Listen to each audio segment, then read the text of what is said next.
好心你哋唔好再九唔搭八啦，由朝吠到晚，你咁得閒我已經忙到就嚟嘔啦！我琴日3點半鐘又送咗個電視機去秀茂坪啦，喺元朗。頭先3點幾啊！喂，你哋冇錢買咪唔好買咯！你話乜人哋免費啊？你邊隻眼見到我有嘢免費啊？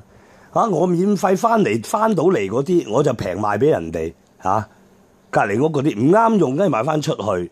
咁有乜問題咧？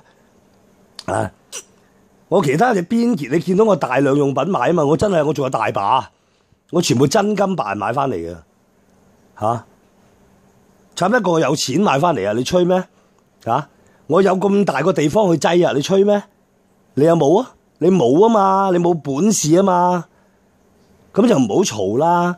你知唔知你好影響人哋嗰啲接收通知嗰啲人噶你以為你威咩？喺度係咁喺度吠，好威咩？你覺得九唔搭八你去揾證據啦！快啲！你咁得閒嗱，逐件揾啊，邊件飛翻嚟嘅？知唔知啊？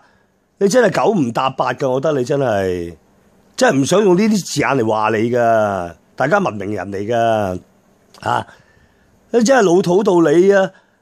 喂，排翻啲平嘢自己用啦！你日日上去蒲就係為咗呢啲嘢啊？你真係我琴日有部46寸電視我自己買翻嚟睇開嘅，係啊！好在人哋住隔離村咋，我推到隻狗咁3點正我趕3點半出秀坪我推個隔離村點知唔着噶？我一間又要去收翻你會唔會做到呢啲嘢？你都九唔搭八嘅。有個大雪櫃我琴日插咗，原來壞噶，有一個，我有冇鋪上嚟啊？垃圾，你啊真係整緊垃圾啦！好心你哋啦，瞓下覺啦！唉，我真金白銀買嘢翻嚟，關你咩事啊？